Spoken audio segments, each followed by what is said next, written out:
Good morning and welcome back to the Broadcast Retirement Network. I'm Jeff Snyder. This is BRN AM for Friday, November 22nd, 2019. And here are your top stories. The Secure Act is still on hold. What does that mean for America and the world's annuity providers? And sustainability. We'll have the millennial perspective. Well, the Secure Act is on hold, and it includes a very important annuity provision. What does that mean for America's annuity manufacturers? Joining me now, Randy Tlavica. He is a reporter for Fund Intelligence. Randy, great to see you. Great to see you as well, Jeff. Hope you're doing well. I am doing well. It's Friday, and hey, look, we're heading into a weekend, and that's exciting right before Thanksgiving. So thanks for joining us today. We're talking annuities this morning, and I know there have been some developments in the Secure Act. You want to tell us what's going on? Yeah, and so I've been tracking this for about the past 3 months or so. I mean, the bill has been in the works for about 6 months and been stalled out, but the news that we just had dropped this week was that actually the Secure Act is not on the temporary spending bill that's going to be passing through the House and the Senate and ultimately instituted. And really what that means at this point for us and for the average American is that it's going to have to wait until basically their meetings before the holiday recess to even see hope of a Secure Act going through. I've been tracking it for quite some time now, and it seems like, every week we get another letter urging Senate to act. And at this point, it's just kind of like, it's not completely halted and it's not off the table, but it definitely is at a standstill. Yeah, and just for the benefit of the audience, the Secure Act is a very comprehensive piece of legislation. We've talked about it on the program before with numerous guests, but it includes an annuity provision which gives a safe harbor, which means that the employer is protected from suit if it allows annuities within the retirement plan.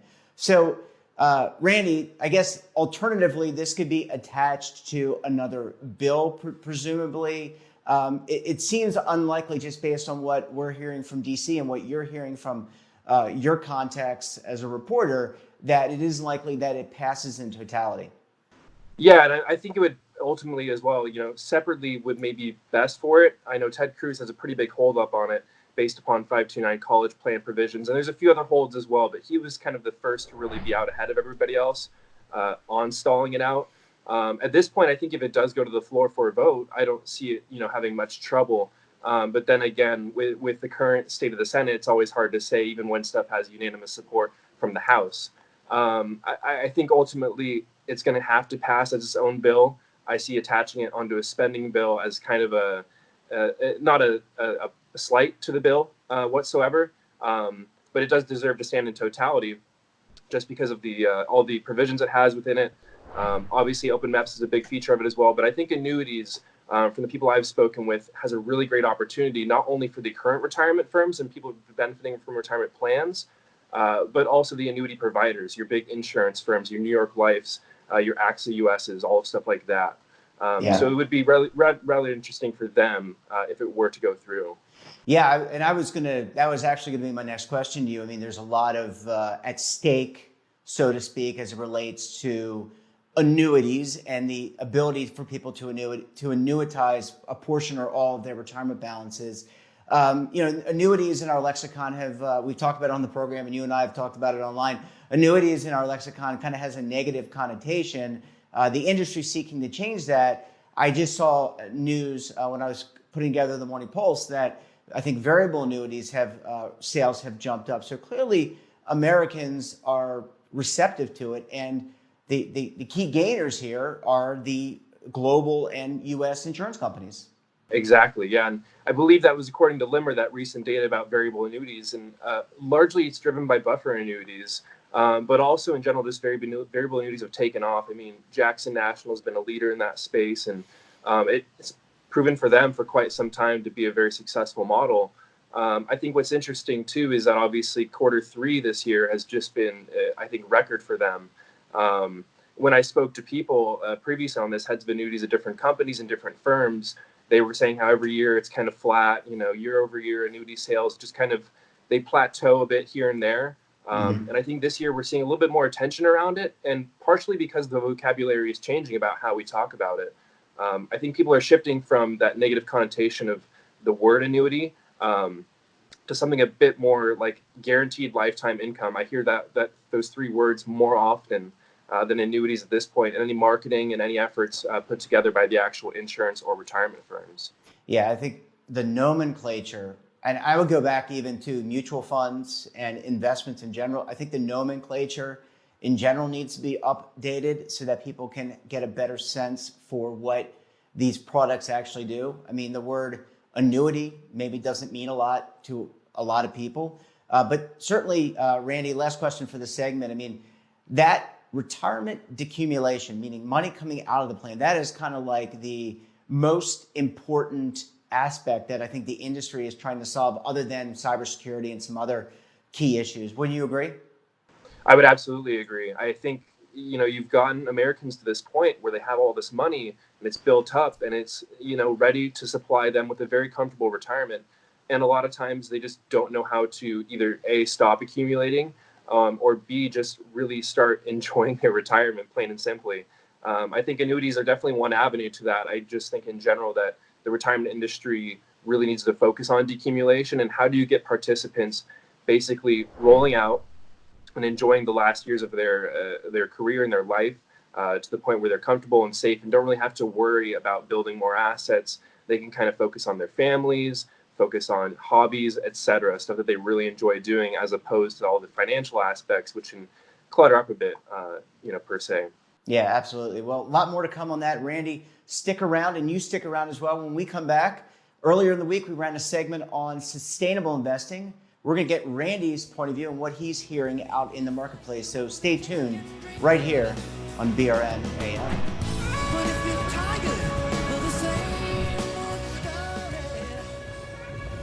Imagine a new television network that will make you richer, healthier, and in control of your financial future.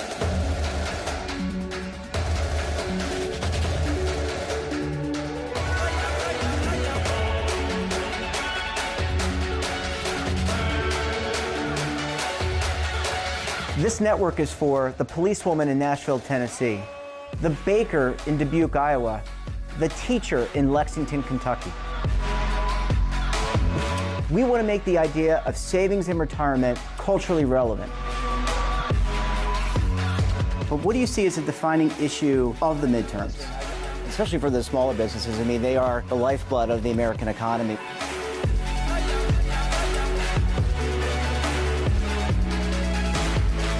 Featuring exclusive interviews, current affairs, and docuseries.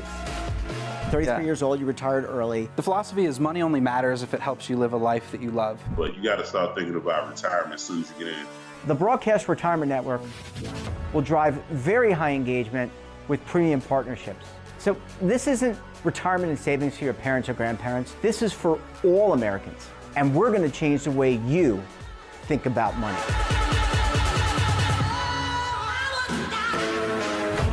Welcome to the next frontier of retirement and savings. This is BRN, the Broadcast Retirement Network. Welcome back. Early in the week, we sat down with Ryan Severkel from Direction Investments to learn a lot more about sustainable investing. Here to weigh in, Randy Plavaika. He's a reporter with Fund Intelligence. Randy, thanks so much for sticking around this morning. Of course, thanks for having me back.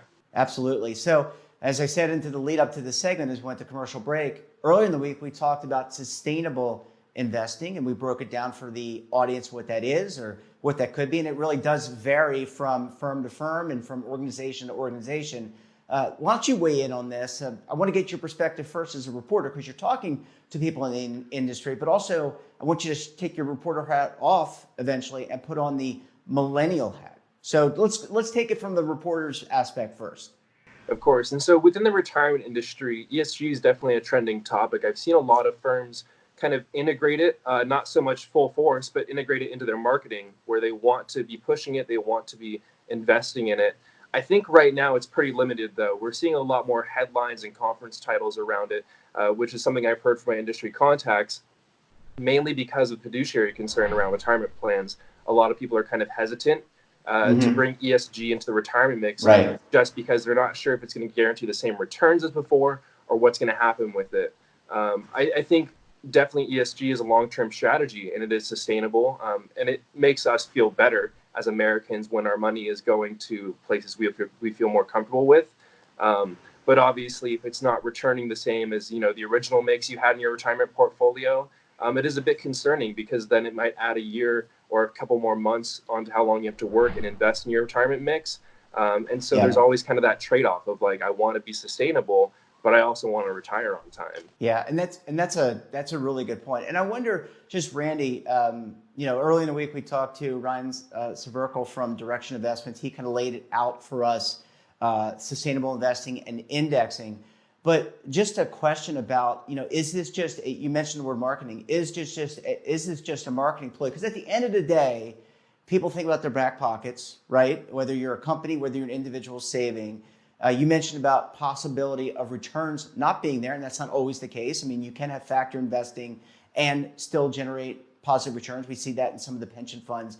But do you get the sense just from talking that this is just, for some firms, not all, a marketing decision to say, we're going to talk about diversity, we're going to talk about ESG, sustainability? I think for some, it definitely is a marketing play. And I hesitate to call it greenwashing, because they do have strategies that actually are, ESG and sustainable. But the big difference is that the assets just aren't there right now, or they themselves are not devoting enough to it. I've spoken with a few companies that they have great European bases of operations, and they're doing a lot of effort on this front. And I would say they themselves are putting their money where their mouth is. Meanwhile, you have a few firms, smaller here, that are just kind of saying ESG is going to be a part of our mix. ESG is going to be in the fold within the coming months and years. We're just sorting out how we're going to get into it, which is definitely, nice to know that. But at the same time, if you're just going to say ESG and not actually bring it in, it's kind of like, where's the action per se? And sometimes, the marketing pays off. I mean, some people think, well, they've said they're sustainable, so I'm going to trust them on that. And it turns out that, sometimes it is just a pure marketing and advertising play. And it's maybe not as strong of a dive as some of your European players that are deeply ingrained in it, and some of your US players that have really put a foot forward in that space to dig deeper into it. Yeah, there's a lot more to dig in there. Now, Randy, I want you to do something for me. I want you to loosen the tie, take off the blazer, take off the reporter hat, and now you're just Randy Plavaika, the millennial. Why don't you weigh in, just give us your perspective. I don't necessarily want you to speak for all millennials, because I think it's hard to paint people with a broad brush, but give us your perspective as a younger investor when you look at ESG. Of course. I think personally, from how I consume and how I kind of shape my consuming habits, I definitely value ESG, and I value it in a strategy. It's kind of nice. It's a bit of comfort knowing that your money is going to sustainable sources that are, eco-friendly. And most importantly, I think right now for me is climate change. How is it impacting the climate? How is my investment directly relating to climate change? If a company is putting a lot of work toward that, and I can see that, and it's showing not only in my underlying investment mix, but also in how they're marketing themselves. I think I'm more inclined to like that company. I might, maybe either buy into that strategy a bit more, or B, really just value that company overall, and maybe I consider other options from them as a result. So it's kind of almost like they have the chance to cross-sell me. If they have a great little ESG strategy going on, who's to say that, I won't pick up another insurance policy from them, pick up an HSA, pick up a CIT, etc. So if I see the legwork going down, I myself would be more inclined to dive deeper into that company. And, I really value that in my own mix. So I would be like, definitely on board with getting more of that company that's really making a lot of legwork in ESG into my own mix. Because ultimately I want to be sustainable. And obviously I'm speaking for myself, not all millennials, but I do think that, across my friend group, we definitely value more sustainability and environmentally friendly and conscious decision-making, as opposed to the ways of days past, where you just kind of put your money where the assets were delivering the best returns. And you didn't really, pay too much attention to the underlying mix. Yeah. And let me ask you a question, just among you and your friend group. Okay, so say you like the thesis of an ESG investment, you like that company. factor investing, sustainable investing, there's lots of different things that go into that. How would you go about it? You don't have to give me the exact details because I think it's still up in the air. But when you look in, how do you determine whether or not it actually is a green company? And how far do you extend the look into that company? Do you look at its vendors? For example, are they using a company, a janitorial company that uses cleaning products that are not harmful to the environment? I mean, how do you kind of view that? I mean, how do you do the deep dive? Because I think for a lot of people, they get the ESG part, but how do you determine whether or not it really is ESG, is my point. I ultimately want to see, and I think a general view take from a lot of me and my friends is we want to see what's in the top holdings. What's 80% of that portfolio invested in? I think ultimately it's really hard to get down and be nitpicky down to the barrel of what, paper materials are they using for all their company paper. However, I do think what's important is where the majority of the assets are going within that, portfolio mix. So if I see, and I'll say 80% is a very comfortable number for me. If I see 80% of it is in companies that I know are sustainable, environmentally friendly, climate conscious, et cetera, I'm just going to automatically, slap in my mind, ESG is now the label that I'm affixing to the strategy, and it is ESG compliant within my own thought process. I think within my friend group, I'm a bit more financially conscious than they are. I think if they saw the top 5 holdings, were definitely ESG forward or ESG looking, they would be a bit more receptive. They don't maybe do the deep dive as I do into the top 20, but as long as the top 5, I think, are compliant with them, then they're pretty happy with where their money is going. And, they don't get too nitpicky down to the stuff where it's like, the bottom tier of investments going into a mix. Well, you certainly need to work on that. Since you are the financially conscious one, you need to, within your friend group, maybe you start a little financial literacy course to explain them. Last question, we've got about 30 seconds for this. In terms of, your background, how did this become an important aspect to you? Was it something that you learned from your parents, from school, in college? Can you just share a little bit about that? And you don't have to go into too much detail about your personal life, but it'd be interesting to hear. Yeah, of course. I think for me, it really started in college when you became more aware of kind of the manufacturing process. I myself went to a small school in Southern California, and everybody there had a Hydro Flask and a Patagonia jacket. So obviously, recycling and sustainably resourced materials were on front of mind for them, even if it was attached to the brand name, right? Yeah. And I think for me, that's where it started. Is now I want to be buying goods that are sustainably sourced, but I also want to be making sure my investments are sustainable. And I think it kind of carried over. So it started as just, a simple seeing a brand that was sustainable. And now it's just kind of permeated everything I do to the point where I want it to all be reflective of that value. Oh, awesome. Randy, great speaking with you. Randy Plavaika, he is a reporter with Fund Intelligence. He's also millennial, and he doesn't speak for everybody, but we're real happy that he came on the show today to talk about annuities and ESG. Randy, always great to talk with you. Great seeing with you. Have a great weekend. You too, Jeff. Thank you. And that wraps up this episode of BRN AM. We found it very helpful and enjoyable at the same time. And that wraps up our week of programming in the morning. Don't forget to watch us tomorrow, Saturday, for BRN Weekly. That's our retrospective look back at our hottest interviews both this week and in the past. And also, don't forget to check out today's edition of the Morning Polls for all the news in retirement markets, technology, personal finance, and so much more. So until tomorrow or Monday, I'm Jeff Snyder. Keep on saving, and don't forget, roll with the changes. Waiting here for you to take and drink of. But if you're tired of the same